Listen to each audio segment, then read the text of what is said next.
Know thou, O son of man, I have set thee a watchman unto the house of Israel. Therefore, thou shalt hear the word of my mouth, and warn them from me. Have no fellowship with the unfruitful works of darkness, but rather expose them. Coming to you from an undisclosed location in Middle Tennessee and examining current events from a biblical perspective, this is Bible News Radio with your hosts, Randall and Stacy Harp.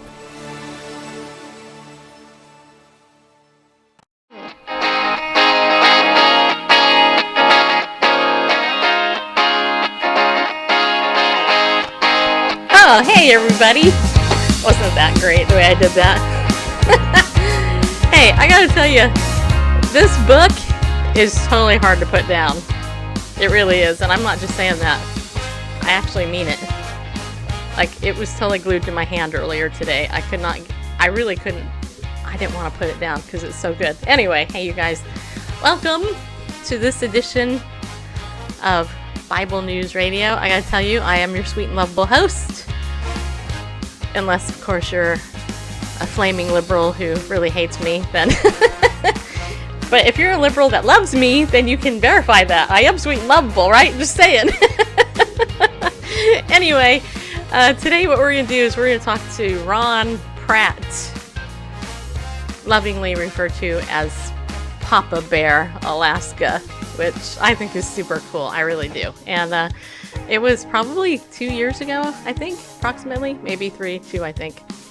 Actually, Bearface and me actually got an opportunity to meet him and Mama Bear, Alaska, in California. And we talked. He had another book that Randall never read.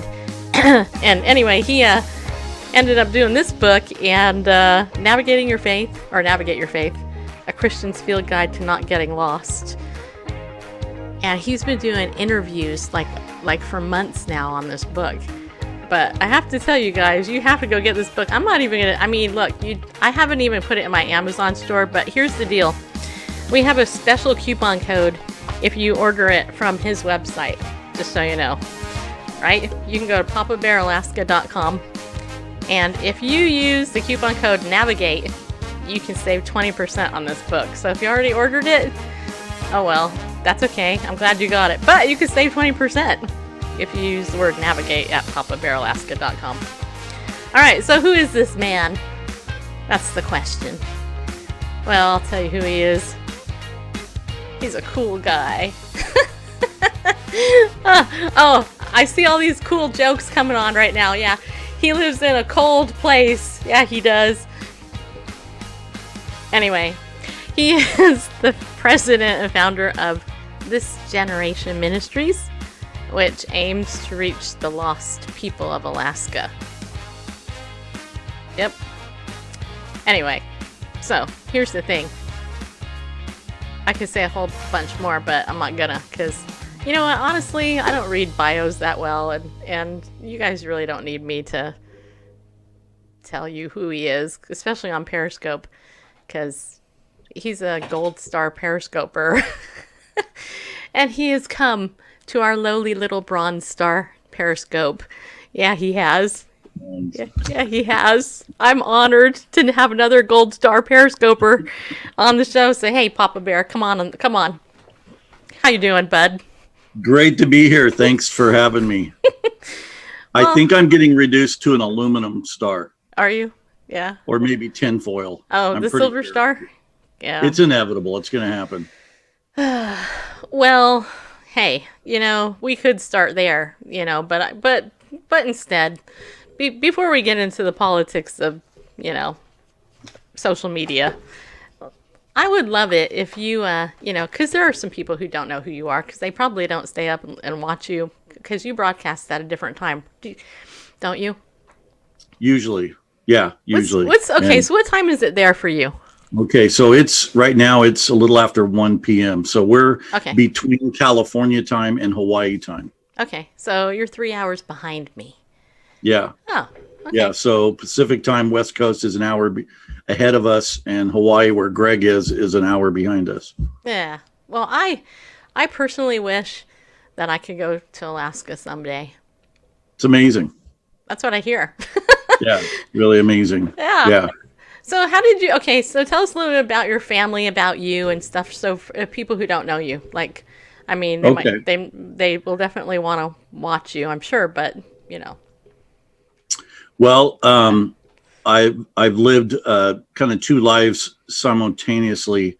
One being an outdoor enthusiast and living off the land and hunting and fishing and trapping, and also raised in a minister's home.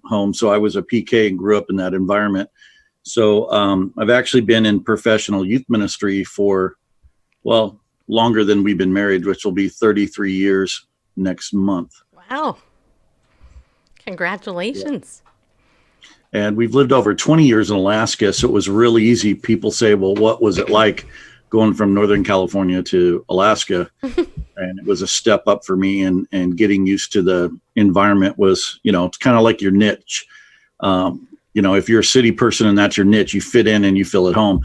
I feel at home out in the woods with the bugs and the bees and the bears. Well, I can tell you it's really weird because I get it. I moved from Southern California to Tennessee, and Tennessee is beautiful. But it's the allergy capital of the country, and that's not a lie. Everybody that comes here says that. I mean, we're like in this basin here, and there's so many memes and jokes about allergies in Tennessee. But I'll tell you what, I would probably never move back to California, even as much as I love my friend Jennifer, who lives there. Yeah, who I just visited. Certainly got its issues. Well, yeah, it does. The government, for one, but anyway. Yeah. I don't like bugs. I murder them, just so you know. Yeah, it's crazy because Alaska's always had the highest gas prices in the United States, even more than Hawaii. And not anymore. Now it's California. Oh, yeah. Their gas prices are higher than ours. It's like, that's ridiculous. Yeah, it's over $5 now. That's just crazy. Yeah. Okay, that's crazy. So Alaska, though, is, at least for most people, is known because you can go to a cruise on Alaska, and Sarah Palin made Alaska super famous. I think. Yeah. Have you met Sarah? Just curious. She's awesome. She's an awesome lady. Got to know her, my wife and I did, when she was governor. She did a phenomenal job as governor. Prior to her, there was not a governor that did such great improvements economically in our state. The governor that after her was fantastic too, Sean Parnell, and he's a good friend as well. But if you met her, you'd like her. I don't care what side of the political fence you're on. And I know that the left has to hate her. They don't know why. They just have to. But if you met her and her family, you're like, wow, these are real people, real Americans, legit, hardworking. And I'll tell you, the first time we met her was at a event as when she was governor. Saw her 2 years later. Now, we only met with her for maybe 10 or 15 minutes, my wife and I, talking about what we do in Alaska. 2 years later, I ran into her, and she called us by name and asked us specifically about how things were going with our camps and our ministry. That says a lot. And I don't know, there are not too many politicians who can do that, because she's not a politician first. She was a resident, a mom who was tired of seeing things go the way they were, and she got involved. Yeah. And real people. Well, I like her because, she speaks my lingo, she doesn't like pull any punches, and I didn't vote for McCain. I voted for her. Right. I hate to say it, but just saying. Anyway, so in Alaska, okay, so you've been in youth ministry for longer than you've been married, which is impressive. Yeah. That's pretty cool. All right, so let's talk about your book, because this book is awesome, and you even told me it would be. You told me I had to read it, which I told you that no, I wasn't going to read it because I don't read all my guest books, just so you know, but I try my best, and I want everybody to know I read half of it. I did, and I definitely want to read the rest because it's super good, and I have to tell you, I have all these notes here, personal notes, not any cheat sheet notes, right? That you usually get with a press kit. Right. So let's jump in, because we have only an hour, and I know already because I've read so much of this, it'd be easier to go over an hour. But anyway, Okay, so how did you get into writing? I mean, Um, because you're well, that's actually an easy answer, and it's a question I get a lot. In fact, especially from other authors, or sometimes I go and to do workshops, and people think I went the typical route, that I aspired to be an author. I went to school and took some classes on writing. Here's the truth: I completely failed in academics in school. I just barely made it through the public school system, which tells you a little something. It was just very difficult for me. I hated reading, and the thought of writing was like torturous. And so I never aspired to be a writer. Was told by teachers I would never amount to anything, told them I wouldn't be successful. I was stuck in special classes often because they said I was unteachable, couldn't learn. And so I really struggled from a small kid all the way up through high school. And so getting out of school was like an event. I'll never go to school again kind of thing. And never had a problem with working, but had a problem with schooling. So I never aspired. I don't have that typical story where I aspired and then I took classes, never took a class on writing a book or anything, and never desired to. And literally several years ago, the Lord woke me up at 3 a.m. and very loud, like as if it was a speaker in my room, but I know it was resonating in my head, said, "You're an author." And I jumped up in bed, I sat up, and I just knew I was supposed to declare it, even though it went against my grain. And so I spoke really loud, "I'm an author." And my wife woke up and she goes, "What, honey?" And I go, "I'm an author." And she goes, "That's nice." And she went back to sleep. And but when I said that, there was literally a download. And I jumped up and started writing my first book that was published. The one, you said your husband didn't read. I know. Which is Mission Accomplished. And that book is now used as curriculum in a Christian university for a missions degree. And so this guy who struggled in school is now supplying curriculum for universities. So yeah. I think that's pretty cool. I think it's cool. And not only that, but sorry, Bareface, if you had a graphic of a school bus that would be running you over, I just threw you under the bus. Sorry, my bad. But this book here is actually published by Charisma House, which is no small publisher. You know what I'm saying? Did I say it right? Charisma House? Yeah. Charisma House. And I have to tell you, I mean, I know the people at Charisma House because I talked to a lot of their authors. So how'd that happen? How did you get hooked up with them? Well, that was a God thing. And so take the story I just told you about waking up and writing that first book, and then fast forward it 3 more years. And again, at 3 a.m, I wake up. Only this was very unique time. God will wake you up to do different things or to pray or whatever. And I don't wake up easy. I'm about 3 cups away of coffee from waking up in the morning, but I'm still sucking some down, and it's afternoon. But literally woke me up at 3 a.m. with the entire book downloaded in my cranium, like from the first chapter to the last. So this book, Navigate Your Faith, was not a process of writing. I literally had the entire foundation framework all the way down to the ending, completely downloaded at 3 a.m. Yeah. And I grabbed my iPad and I started writing crazy fast, as quick as my fingers could go. And when I finished it, I had my wife and a few of our staff do what I call a pre-edit, clean up my bad English, because remember, I was not good in school. Right. So cleaned up my English so it was legible and didn't look Japanese or something like that. And then I just stuck it on the hard drive because the Lord didn't tell me what to do with it. And it sat there for 8 months. I didn't tell anybody. I didn't share it. I didn't promote it. I didn't send it to a publisher. That's what you're supposed to do. If you're listening, they'll teach you this. You write a manuscript, you clean it up, you send it with a cover letter to publishers, you hope somebody bites. I sent it to nobody. Nobody knew about it except my inner circle. And I was on a 1-month speaking tour, Washington, Oregon, and California. And I was halfway through my tour. It was my last day in Salem, Oregon. And I was hanging out with my mom, who lives there, and a pastor friend of mine. He's just a great guy. And as he's getting ready to leave, it was late at night. He goes, "Man, good seeing you." And he says, "Do you know?" And he named this guy's name. "Do you know Ned?" And I remember responding, "I've never heard of the guy. Sounds like a made up name." And I go, He goes, no, he's a real guy. He's a real guy. He goes to our church, but he travels with his business. And I don't know if he's in town, but I think you should meet him. I go, well, I fly out of Portland tomorrow afternoon, so it'll have to be early in the morning. And he goes, all right. So at midnight, he texts me, he goes, hey, Ned's in town. He wants to meet you at the Pancake House at 7:30 a.m. So I meet him at the Pancake House, and I take with me, because I always carry, when you're an author, you do carry some books with you. And I carried this book, and I signed it for him.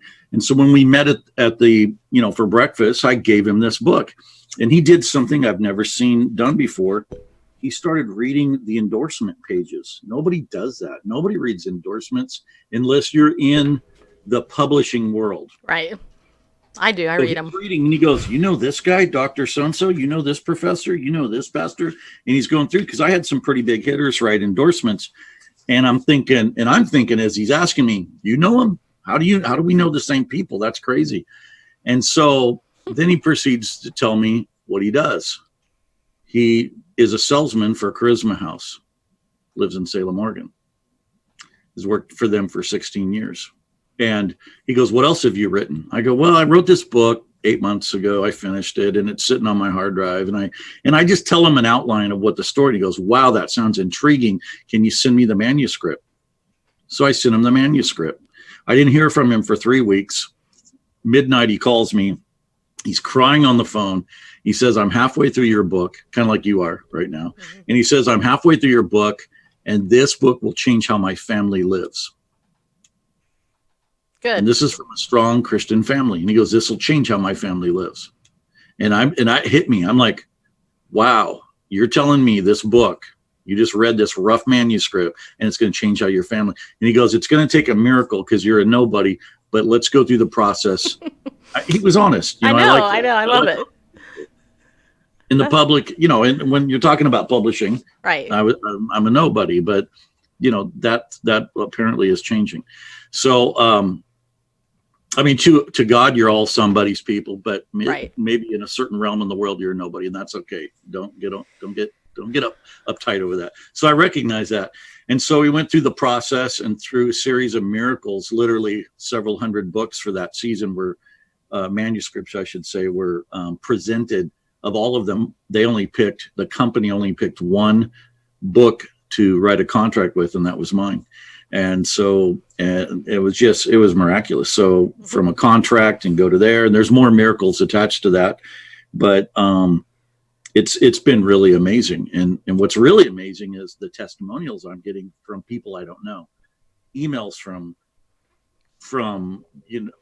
people who are blue collar and salesmen and pastors and business people and whatever, but they're sending me, really intense messages, and saying, wow, this part of the book literally brought healing to me or got me looking at something completely different.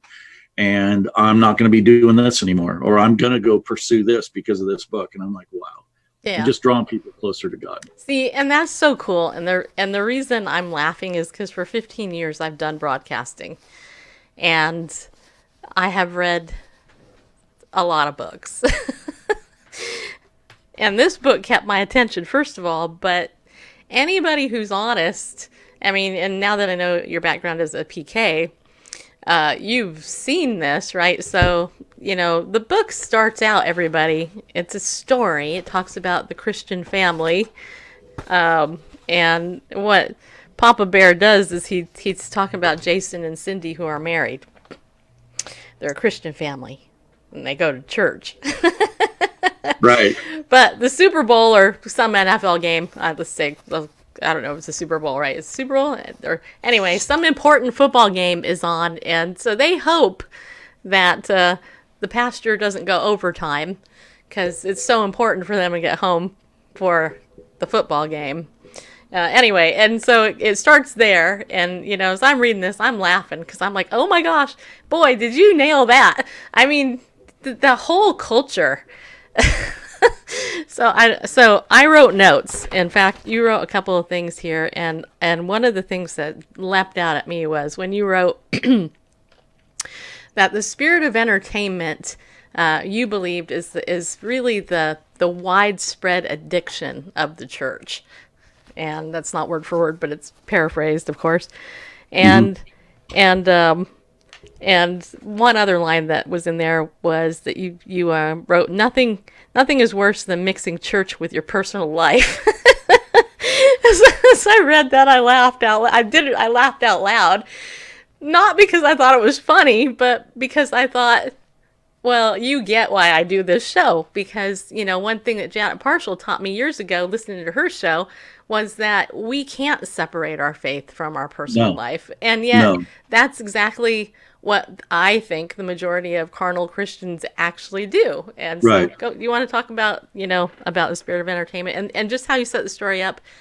Because you do it in a non-judgmental, really like bashing somebody over the head, but you do it in such a tactful way that it can bring conviction. But also for those of us who understand the culture, it's like, yeah, I get it. I see it all the time. Well, I really believe it's the biggest entrapment that, and I really bring this up in that chapter in the book, and I think you're talking about chapter 2, but the media trap is chapter 2, and all of us have the potential of being caught up in it. But it's not just social media; it's not just what you're seeing on your device. It started way before there was these smartphones and devices. That didn't cause it. All that did was create a new avenue and a new highway and a new access. So the problem was already there, and you could say it's started in a theater, but it didn't even start there. I think it started before there were theaters. I think a spirit of entertainment is really the concept of self. So I'm going to church, better make it entertaining to me, because I'm going to critique the service, and I'm going to give you 1 to 5 stars, and that's going to affect whether I come back or not. And I often wonder if the 12 disciples initially, sit down with little scorecards, and Jesus just gave a sermon. He's sitting on the edge of a hill, and then they're like, I'll give him a 2.5 because I was a little offended, or I'm not really sure. He was a little too direct. I might only give him a 2, or that was a 4. That was pretty good. But and this concept that because it's in our culture, it's in our society, it's a critique. Right. We have game shows where you critique, and we critique ball games, but as soon as we take it into our relationship with God and other people's relationship with God, we have a tendency to critique, and really critique sounds like a soft, painless word, but if you say criticize, which is really the foundation of critique, criticize or being critical, that's a problem. There's a place for being critical. If I cook a recipe, I'm very critical of it because I think I can improve on it. But that critical attitude that gets into the church, gets into the body of Christ, it starts with individuals.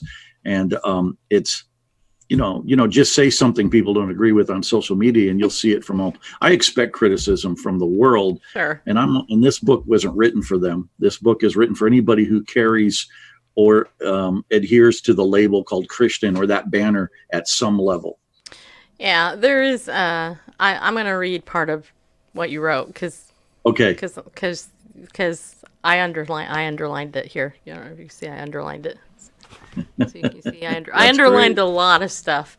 Like I said, this is one of these books that I'm definitely gonna think, because there's so many good. There's good stuff here. Anyway, he writes this in Growing Cold, and it says here, test this for yourself. Well, actually, I'll go up to the first paragraph above it. It says, I'm amazed at how aggressively some Christians defend what they love. I'm not talking about evangelism or a command of Jesus about personal preferences, habits, and worldly desires. Test this for yourself. Make a few posts on social media and watch the responses you get from Christians. To which I laughed when I read that, because I know exactly what you're talking about. He I do it sometimes just to see where people are. For example, I'll post something about our freedom in Christ, implying that if we just add Jesus to our lifestyle, his grace will cover everything. Positive reactions, amens, and thumbs up come rolling in. However, when I post a scripture about Christ's lordship, or I get little or no response, it's basically ignored. If I dare to post about purity, personal sacrifice, godly living, or, God forbid, holiness, you'd almost think I was threatening people's families. And anyway, and then it goes on to say, pointing out any hypocrisy on these issues will get you even more convoluted replies, but nothing seems to trigger as much anger as warnings about alcohol. And I do want to make a point about this because I live in the South. The very mention of a higher standard sparks outrage from some. Why are they so ready to defend the, quote, innocence, unquote, of what I call well-marketed bottles full of decay? I thought, oh, man. So the reason this stood out to me is because you actually talk about alcohol and the idea of moderation. Mm-hmm. I live in the South, and one of the things that I can tell you that is highly different about living here in Tennessee as opposed to California is that when I went to church with my California buddies, nobody drank. And if you drank with a Christian in California, it would be in your house, usually. Most people I know, in the 30-something years I lived there, I can't remember one time I went out with a friend from church and drank alcohol, because I don't typically drink anyway. But here in Tennessee, all my pickleball peeps, they love drinking beer. I mean, beer is a big, huge thing. Even when I interviewed Amy Grant, she talked to me about how her and Vince, kicked back with a bottle of beer. And it is a cultural thing. And I actually just learned, it was about a month or so ago, I was, and I had no idea because that's me. But I was sitting there at one of my favorite restaurants to go to, and all the men and a couple of the women were having drinks, and some was like, I would think, a harder alcohol, and mostly beer with some of the guys. But one of the men actually told me, we don't drink out in public with our church friends. We only drink with people we do other stuff with. And I'm like, that's interesting. And, and they know I don't drink. I mean, I have alcoholism in my family. I don't generally like the taste of alcohol anyway. Yeah.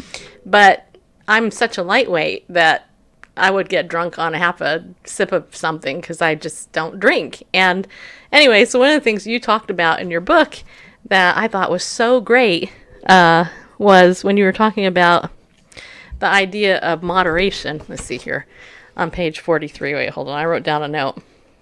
See, the shows I wrote. Page 43. Yeah, so you wrote here, the fundamental challenge with moderation is that the concept itself implies a moderator.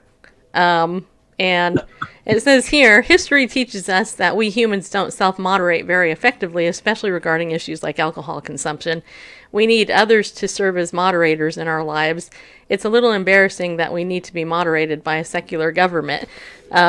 Anyway, and then you wrote here on page 41, or 40, Christians who enjoy social drinking might be surprised to know that much of their sipping is actually making them legally intoxicated. And I know for a fact some of my dudes, some of my friends are legally intoxicated. Yeah. I have drunk people that come to pickleball. True story. I don't know if they're believers, but I do know that some of my friends, I think they drink to excess, and then they kind of have to, step back. But address that issue, because first thing I want to say personally is I'm not condemning anybody for drinking, but I thought this was interesting how you brought it up, so it's all your fault, just so you know. Yeah. Okay.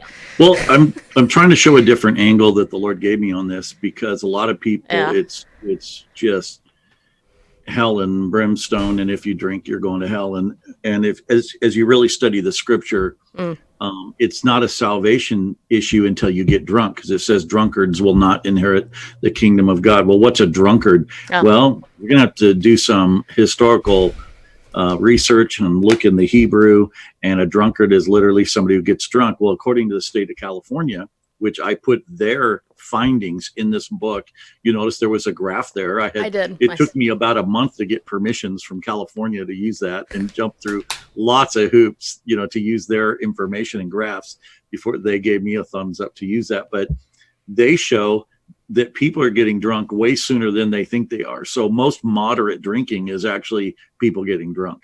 According to them, anything that affects your ability to perform falls under drunk. And so from a scriptural reference, I think we've taken the word drunk and said that's only the guy on the street that's laid out and he just barfed and he's got a bottle in his hand.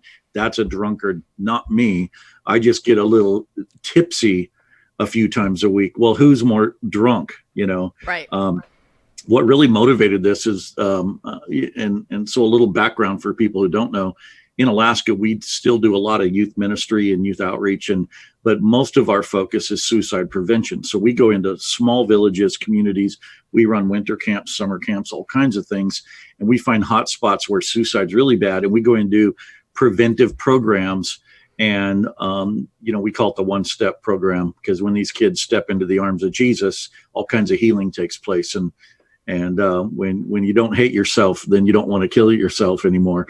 And so we do a lot of that. But one thing in Alaska, 87% of our suicides are directly related to alcohol consumption. So wow.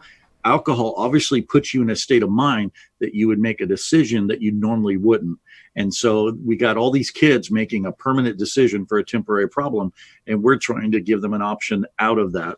And in doing that, so in that, we also work with a lot of adults because we work with their families, their uncles, their parents, and typically these are Native people, but not necessarily. They could be all different walks of people. But there's this one Native man who I've worked with for many, many years. I mean, probably since 2003 or 4, that lives on the Yukon. And I don't know how many times he's called me in the night with a gun to his head, and I've talked him out of it and prayed with him. I mean, and he and I are really close because of that. And he'll be the first to tell you that I'm an alcoholic, And so one time I was with him and he was sober. When he's sober, I use him at our camp, and he's an amazing artist and I use him a lot. And I just called him by name and I said, I have a question for you. You know how you call me and you ask me to pray for you because of your alcoholism? And he goes, yeah. And I said, if I drink just socially or just moderately, I use those words. If I just drank a little bit, would you still call me? And he stared at the ground for a while, and he looks up and he goes, no. And I go, why wouldn't you call me? He goes, because drinking is drinking. There you go. Those words hit me hard, because from his point of view, drinking is drinking. So if you drink just a little bit, how are you going to help me with my lot a bit? I think, and I read that, or a version of that. And I found it very impactful. Now, my friend Jennifer, who's in here, I think you're still in here, right, Jennifer? Anyway, she posted a comment here. She said, "There's the mindset in California of not stumbling a brother for sure," and and that's a great point, Jennifer, because Randall and I, we've often thought, do we drink in public because we're seen as leaders? But it's really weird because at least in Tennessee, we definitely stand out because we don't drink. But when you add the suicide thing on it, and then the other thing that you wrote about in your book was you were talking about how a pastor, if he drinks socially and then somebody comes up to him and he feels, oh, it's okay because my pastor's doing it, with that guy not knowing that he was he was set free from alcohol, and now he's fallen back into it, and yeah. So I think that it's we don't think about that, and I think what Jennifer said was actually important, the appearance of evil, which then actually can get into a whole other part of your book about Hollywood and movies. But I'd like you to address what I just said first. Yeah, and I've seen that literally happen. Even recently, I've seen an entire church collapse, literally fall apart, because the senior leader or leaders were making those compromises in that area. And what it did was, the things that we do in moderation, the next generation will do in excess. And so what it did, there was people in their church who had been delivered from that. They'd gone through programs. They'd gone through, the 12-step and different teen challenge and different programs. And then, but they're watching their leader and they'll go, oh, well, I guess it's okay to do that again. And they slipped back into it, only they got worse. And the scripture supports that it's going to be 7 times harder. 7 times as many demons are going to have access to them and have permission to them. And so literally watch people fall off, if you will, off the wagon. And simply because they followed their leader. And so if we're leaders, a lot of people want to be a leader. If you're a smart leader, you don't want to be one. But if you're a lot of people want to be a leader, but they don't want to make any changes in their own life. And so there's a responsibility with leadership. And I think we just can't take it. I know that here in Alaska, because alcohol is such a big issue, if I take you to one of our remote camps, you would be hard pressed to find a young person that hasn't been physically beaten, sexually molested, abused in some way, and alcohol's involved in it from a family member or from a neighbor. And so to justify having that cup or that bottle in my hand actually works against them. It represents abuse to them. Sure. And so we won't even work with volunteers up here if that's something that they want to hang on to. You can hang on to it. You just won't be working with us. We got lives at stake here, and we got bigger things to do. Okay. I just don't have time to play with that. Let me play the devil's advocate. I know he doesn't need my help, but how do you answer the believer that says, well, Jesus drank wine. In fact, he turned water into wine. So it makes it super okay to be able to drink, wine. Yeah. That scripture, and I mentioned that in the book, I break it down and talk about that story. But in that story, we have no information that Jesus drank the wine that he created. It just says that he turned the water into wine. And that was his first miracle. And people jump on that. Well, his first miracle is, if you study in the Hebrew, the word wine, and it's fruit of the vine. And in the Hebrew, it's fruit of the vine. And you start studying old wineskins and new wineskins. Old wineskins is fermented grape, fruit of the vine, which then is alcoholic. But most Hebrew people, and I've been to Israel and I've talked to people, they drink it fresh. You'd squeeze the juice. Now, they didn't have refrigeration back then. So you squeeze the juice, and for the first several days, you had fresh juice. As it started to turn, it was turning into what was called old wine. You put it in old wineskin. And so you would ferment it, and it was, the scripture says, like hot to the lips or fire. And so there's more scripture warning leaders, especially leadership, and that's mentioned in the book too, about drinking this thing that could fog your ability to make good judgment. Yeah. So anything that can affect our ability to make good judgment. Why is it pilots can't moderately drink before they hop in a 747 and take you across the country? Why is it they're fired if they're caught with that in their blood system? Right. If it's okay, why can't they fly moderately drunk or drinking in moderation? Why can't they? Why? Because science knows that it alters your ability to make a decision.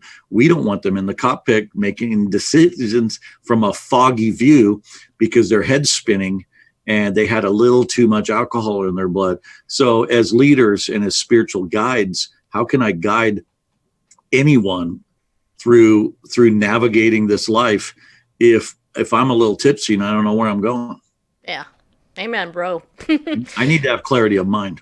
Well, we do. And this topic, as we talk about moderation or whatever, I mean, and I'm guilty of, a lot of sin, just saying I'm not perfect by any stretch. All you do is watch me every day. You find that out. But what I will say is that, we have seen in recent years with church leadership, some of the younger emergent type pastors in particular. Yeah. And even recently with James McDonald from Walk in the Word, who's a older conservative Southern Baptist, I believe. There's been attitude issues. There's been language issues, and other things, which I won't get into here. But I think that the point is that we have to be very careful. And so I want to take a break here first, and I want to remind everybody the book we're talking about is here, called Navigate Your Faith, a Christian's Field Guide for Not Getting Lost. My eyes aren't that good, so I had to had to turn around. By Ron Pratt, aka Papa Bear Alaska. And I have to tell you, if you guys go to, I have all the sheets here with all this special info on it. Wait, hold on a minute, I can tell you. Is it on the other paper? Yeah, here it is. My bad. Wait. Nope, that's not it. If you go to papabearalaska.com, you can save 20% when you use the word, what is it, navigate, or there's the other word? Navigate. I don't want to give the wrong word. Oh, here it is. It's on this paper. Yes, when you go to papabearalaska.com and you use the word navigate, you can save 20% on the book, okay? And other stuff too, I think in the store there's other stuff. Okay, here's the other thing. When you go to ariel.org, our sponsor's website, you can also save 20% when you use the coupon code Bible News. And right now we're encouraging everybody to get the book, The Feasts and Fasts of Israel. Yeah, we are. And we're also encouraging you to check out Camp Shoshana. You're going to go up there in the Adirondack Mountains during the summer, July 7th through the September 2nd. You can go there. You can sit under some good Bible teaching. And seriously, you guys, hey, if you have the money and the time to do this, do it, man. It will change your life. It really will. So do that. If you like our show, what we do, you want to support it financially, then feel free to become a pillar of the community, not a pillager. You can go to BibleNewsRadio.com/give and give your best gift today. You can go there in all seriousness and donate to the show. Actually, you can do that. And we also offer Legal Shield and identity theft protection, which if you don't have, you should get, just because it's important to be as wise as a serpent and innocent as a dove. And one of the things I keep telling women in particular is, look, why wouldn't you want to protect yourself? You know, get the protection. It's not that expensive, and the benefit far outweighs the cost of it. So go to bit.ly/LOJ 2019 right there, and you can check it out. Okay? All right. So we have a lot to talk about, and I could easily do a longer show with Ron here. And we might go over if he can. But anyway, so here's the thing. Okay, so in this book, you talk about Holy Word or Hollywood. And I have to tell you, in your story of Jason and Cindy, as I'm reading through this, I'm laughing again. Not because it's funny, but because the way that you write this story is, I believe, really honestly true to many people's lives. And I made a commitment when I became a believer, when I was a Christian, when I was 13, 14 years old, that I would not see R-rated movies. I made this decision when I was a teenager, after I became a Christian. And my reasoning, Ron, was that if the world gives this rating an R, how should I, as a Christian? And I was 14 when I made that decision. Okay, I'm just making that point. Yeah. Okay, so, and I don't condemn people for it, but people are like, well, why don't you go see this movie? Why don't you see this? Blah, blah. And I'm like, because honestly, it's garbage. Why would I want to watch it? If the world says this is a R, what should I, as a Christian, say it is? And seriously, right? So you actually wrote here about the movie industry. And what was it? Wait, I have it. Wait for it. The Hays Code. Yeah. On page 60. Hays Code. I got to read you this, guys. This is awesome. It's amazing. Listen to this. I did not know this either. Okay, listen to this. So, in 1930, it says here, members of the MPPDA adopted a specific code detailing standards for appropriate content. These guidelines were known as the Motion Picture Production Code, or more commonly, the Hays Code, Hays, okay, after MPPDA President William Hays. Okay, here are the following examples of the Hays Code criteria. Some of you are going to fall out of your seat when you hear this. I almost did. Okay, so films should not lower the moral standards of viewers. I mean, seriously, you guys, have you seen a film today that doesn't do that? Honestly. Audiences should never be encouraged to sympathize with the violation of the law. Movies portraying criminal and adulterous behavior should show negative consequences. The law should not be ridiculed, and clergy should be portrayed in a positive light. Right there. So that's history for you. And Ron, you gotta tell me, yeah. Well, we've come a long ways. Yeah, we have. 1930, haven't we? We've come a long ways. And there's definitely been a lot of erosion to our morals and what we believe biblically as Christians. But the reason this part came about is I wanted people to know the history. When you know the history, then it kind of gives you everything into perspective, so that we realize that we've been the frog in the warm water that have been heating up, and eventually you boil and don't even feel that you're boiling, And I was blown away years ago that there was people, and I'm talking about the church. I'm talking about Christians who would just defend different movies or whatnot with almost an unhealthy passion. Yeah. And I thought, what's the big deal? And I'm like, even G-rated films that were created by, Disney, mm-hmm.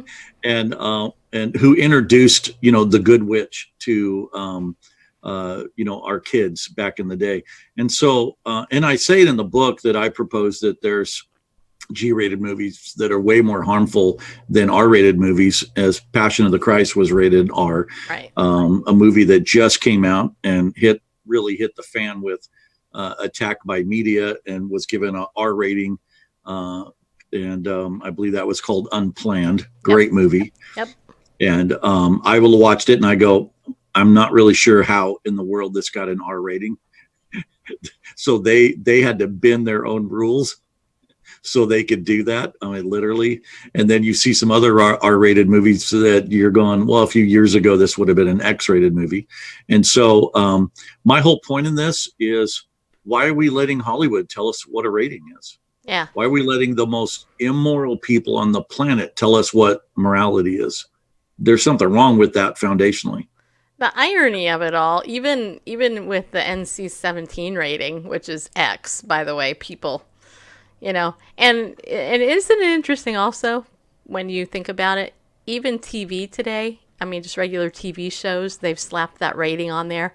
Why? Because there was a slight outcry from the Ted Bears of the world, another bear, from Movie Guide and others who are like, hey, you know what, we can't, you cannot air this show before 7 p.m. or whatever it is, or whatever, it's like, yeah, it drives me crazy. I mean, I don't have Netflix. I use somebody else's very rarely, but anyway, I don't have it. I don't have Hulu. I do have Amazon Prime, but I don't watch it very much. I don't watch TV generally. I don't watch the news because it depresses me. It's super depressing. I read stuff on the internet primarily, and I do watch YouTube, but usually it's apologetics videos and stuff. So, that's my limited media intake, honestly, and people laugh at me. I have some good friends in social media that will make fun of me because I've never seen some movies, and they'll make fun of me because of that, and I'm like, whatever, I don't care, you can make fun of me if you want. I don't have that garbage in my head, and I don't want it in my head. I don't need it in my head. I already have enough of my own stuff in my head that I don't need other people's stuff. Right. So how do you, okay, so what's the answer there, as far as media? Because clearly we're on the same page, but how do you, like the example you give in the book, Jason and Cindy go to a movie, and Jason is enjoying the movie, and then another church couple gets up and they leave the movie, and see, I did read it, just so you know. You did. So they leave the movie 15 minutes later, and then those two basically have this discussion about, how come they left the movie? And Randall and I have done this, by the way. We've gone to movies and we've gotten up and left. Oh yeah. Yeah. So. And I think that's something we have to start doing. We have to start walking away on a personal level, not wait for a movement. We make our own movement.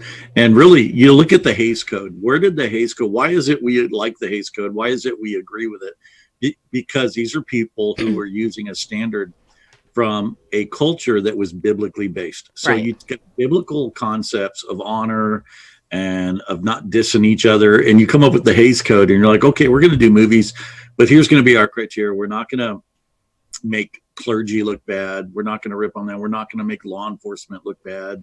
We're not going to make theft look like a good thing. We don't want young people thinking that's a choice that, so at the end of the movie, the bad guy goes to jail and the good guy wins. We're gonna try to, have these positive moral standards in our movies. So we agree with it because it's a biblical standard. So why not get back to their source, not get back to the Hays Code, not get back to that? I'm saying, why don't we as a family, our individual families, get back to a biblical rating system? Yeah. All right. So let me throw this out to you and I know this is maybe a little bit controversial.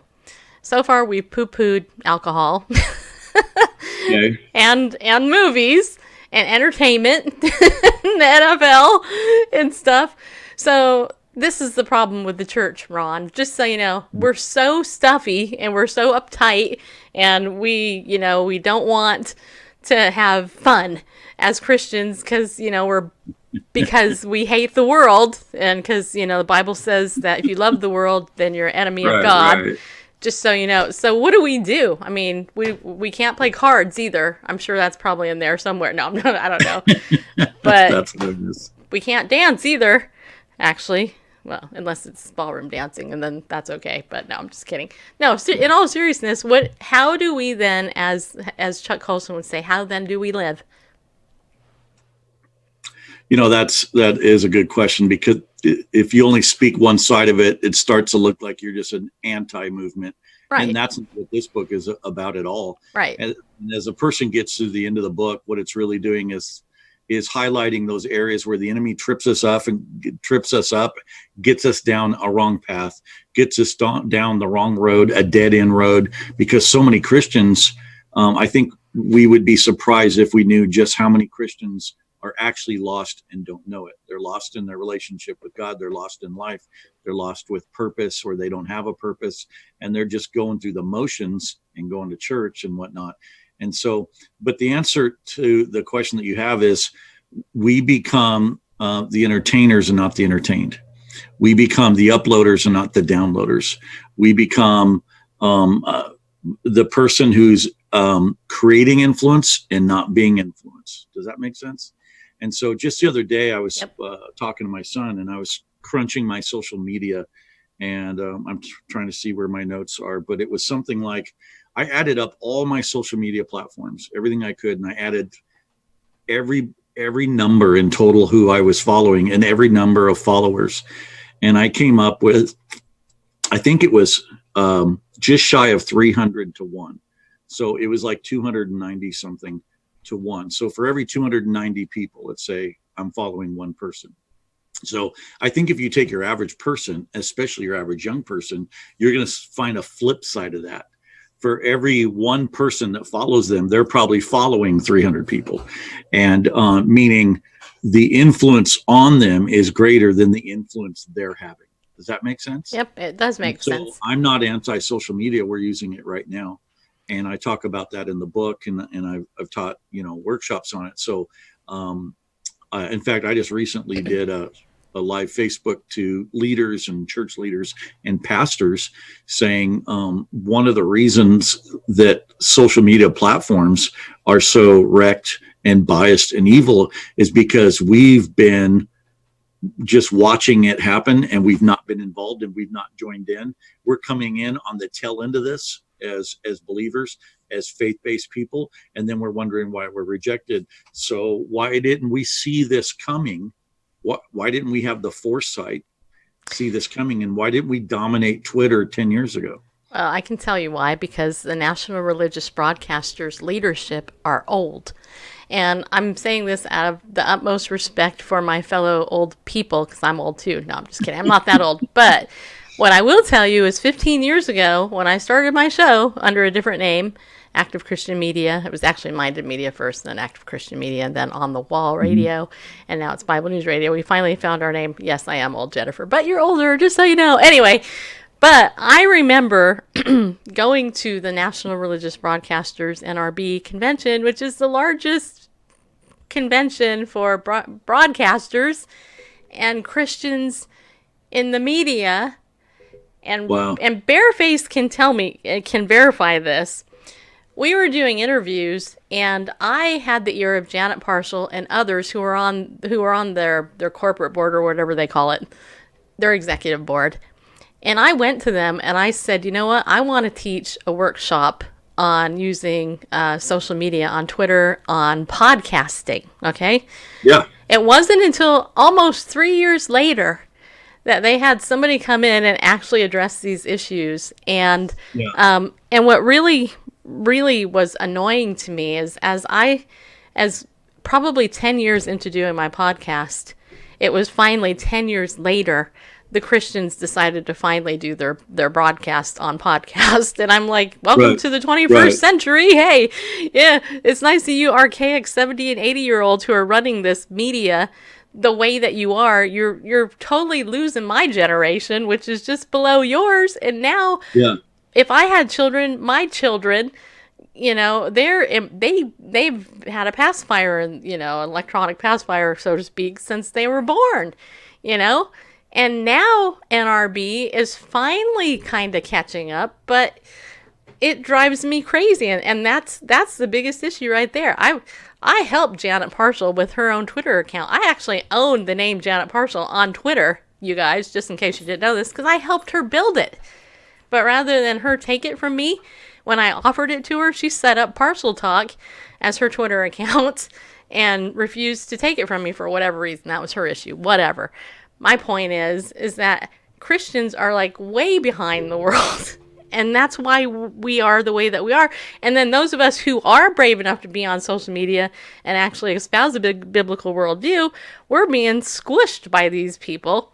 Because I'll give you a perfect example. A couple of days ago, when Alabama passed that abortion law, CBS News put up, they're griping about it. And I'm like, yeah, praise God, babies are going to be saved, Literally within a minute, and I'm not exaggerating, within a minute, I counted almost 175 comments bashing me.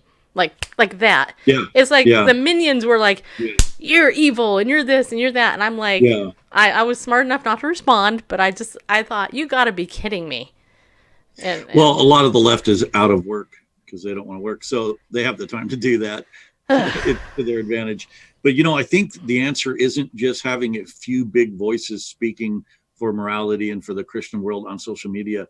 I think the answer to attack this is a millions of regular folks who believe in the word and start promoting. I'll tell you what, Twitter can attack the top 12. They can go after, but if 12 million start posting, they got to hire more people. And I'll tell you right now, they're not going to do that. I've been in their office. They're not going to hire that many more people to do more shadow banning and to do blocking. They don't have the time to do that much blocking. So a hostile takeover happens through volumes, not through popularity. There you go. So in other words, everybody retweet our show out. Everybody get involved. Because, Yeah, and I'm not kidding. And I say this all the time, don't I? I mean, I know you've listened to us a little bit, so you hear it maybe. But it drives me crazy, And even Jennifer, my friend who's not as conservative as me, we witnessed this bias even when I was in California, on her account versus mine. So it drives me nuts. Thank you for retweeting, Melanie. See, Melanie is our number one super fan. Yeah, you are. So, hey, I got to ask you, when we were talking about the media trap, and since we're talking about media, what do you think about my illustration of the spider? I love it. Okay, I love it because of a couple of reasons. Number one, you described how the spider, the different stages of what happens, and with the web, and I've heard this analogy before too, but the World Wide Web is definitely a web to get us suckered into. And I was thinking, and I'm sure you elaborated on it more, but I was thinking about how we find it interesting, even with the internet technology, we refer to the spiders in the web that are actually scouring through the web with, the SEO and all. And I was thinking, even the word internet and the way you use the word net, we're all caught. And this is my New World Order, belief system. I actually believe that the internet is actually a trap by the Antichrist in the New World Order, actually. That's actually, just to put it that weird way, I actually believe that there is a huge purpose behind it, because I think when the rise of the Antichrist comes up, he's got to do it somehow. He's not going to be able to be seen like, maybe he'll come up in holographic form. Who knows? But I do think it's interesting. And I also think it's interesting that there are more people addicted to pornography, and that's a whole nother issue. And all of that. So, I mean, and I know you kind of touched on that a little bit.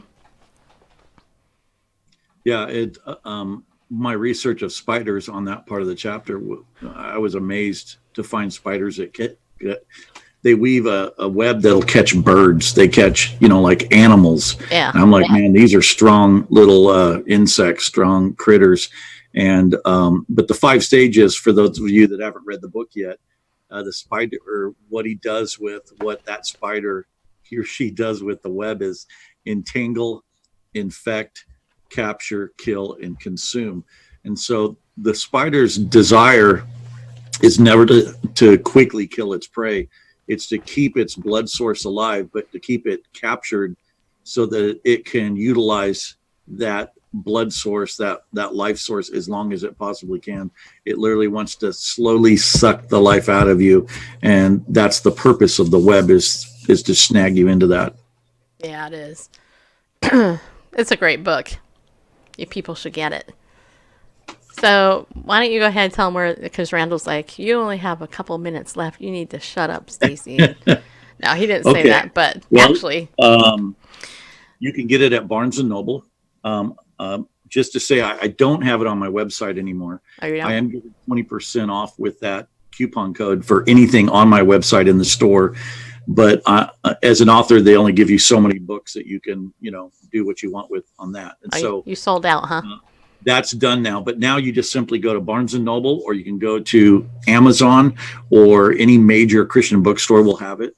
I'm finding it's at all the Amazons. People are buying it all over the nation, and that kind of thing. So it's doing well there. You can also get it on the ebook format. So if you're a Kindle reader, or if you're iBooks, you can find it in those formats as well. And the prices, I don't know. I don't control that. And it varies. You could literally shop the book and find different prices, and just find out what gets it to you the quickest and the easiest, works best. And so those are the ways. So Barnes & Noble, Amazon, those are the best ways to find the book. In fact, I'll type it in here real quick so that people can actually see that. But I'm really excited. The testimonials have been amazing, and it's exciting to see the positive. I keep waiting for the hate mail. You know what I'm talking about. I keep waiting for somebody who's going to be like ticked off and super religious. But I think the book was written in a way that it's almost disconnected from the author. Yeah. And it was written in a way where it doesn't look like my opinion, because it's not. It's literally, by the time you get to the end of the book, the whole thing is just the characters talking to each other, and that's where all the teaching comes from. Yeah, it's not preachy at all. Yeah, and I've had some pastor friends of mine saying, if you didn't have this storyline in the book, you would just be sucker punching people, and I don't think anybody would read it. And I think they're right, because you get hooked into the story, because it's a story that of a family that I think many, many families are going to correlate with. There's going to be something that resonates, like either, already people have told me, I think I'm this character. This has been the big thing now with the book, is people going, it's like a talking point now. What character you, in fact, I'll ask you right now, Stacy, what character do you find yourself playing in this book? Well, I mean, out of Jason and Cindy, obviously, I resonate more with Cindy because Yeah, I'm a but woman. there's I think like 7 major characters. So there's Yeah. and so some people say, well, it's Joyce, the pastor's wife, or it's this person or that person. Nobody has said it's Cindy's mom. Nobody's claimed that one yet. I did read a little bit about that. I don't know. I have to think about it. But as far as the uncomfortableness of Cindy in certain situations, I definitely because I don't put myself in those situations because I'm an old fogey. And her abortion story is in this book as well. And I don't know if you've got that part. I might have just No. kind of. But I want to tell you guys, Jim Baker, president of PTL Television Network, endorsed this book, as well as Becca Shea. Dun, dun, dun, dun, dun, dun, dun, Yeah. dun, dun. Okay. That's so cool. You know her? That's really cool. Oh, yeah. She's wonderful. They're good people. And anyway, Scott Erickson, lead pastor, or led pastor, depending on how you read that. No, I'm just kidding. Yes. People's Church Salem, Oregon, and some other people. Dr. Wade Goodall, executive director of Compassion Consortium, Convoy of Hope, and strategic pastoral advisor for Focus on the Family. I actually used to work at Focus, by the way. Oh, cool. But they endorsed this book, and if you had asked me, I would have. But you know what? Honestly, nobody knows me, so it's like whatever. Yeah, but you're endorsing it right now. I am. You endorse it. Okay, we'll post that endorsement. I will. I'll write a review on Amazon too. Yeah, that would be great. Amazon has really cracked down, and I've had so many people email me or send me messages saying, "Hey, it won't let me post." Whether if you're connected to me in any way, it seems to throw up a red flag. If you're a family member, they don't want you involved. It's just really interesting, and I don't know why. I don't know the history of it, but getting the quick 50 reviews isn't easy anymore. Right. It's really hard. So well, and Amazon has got their hands in some very liberal political things that are squenching what you are trying to do. So that's not surprising. Just I think you're right there too, and I'm not sure how they do that with their analytics, but there's a way to it. But one of the fun things about this book is chapter 12 was really talking about hearing the voice of God. And I think people are going to be so encouraged when they read that. There's also a grisly story in there that you're going to read about. So I'm not going to tell you what happens. Okay. But I think people are going to be really blown away at the story of this family, as well as some of the stories and life experiences I've had in the process, in this case, learning God's voice. It's really exciting. Yeah. Hey, you know what we should do? Have you come back and talk more about it. Let's do it. Yeah, I think Let's we should do it. that. Maybe we'll talk about the other half of the book when you finish it. Okay, it's a deal. All right, everybody. Hey, Papa Bear Alaska, superhero, not a paramedic. He's a Papa Bear. He's in Alaska. Yeah, he's the Papa Bear. Yeah, he is. That's right. He has a couple of great books. Check them out, okay, everybody. Tomorrow, I may not be doing a show because I'm going to meet my dear precious person that helped me through my life who's in town. So I will text you list to let you know if we're going to do a show. Right now, I'm not planning on it. If it turns out we get home in time to really do some preparation or something, we will. But I think as of right now, we are not going to do a show tomorrow, just so I can keep my day completely open and have a day off with a woman who invested 13, 14, 15 years of her life with me behind the scenes to bring this great half-finished product to you today. So, in all seriousness, I hope you have a good rest of your day. Remember, be bold, stand up, people, and go with God because he loves you.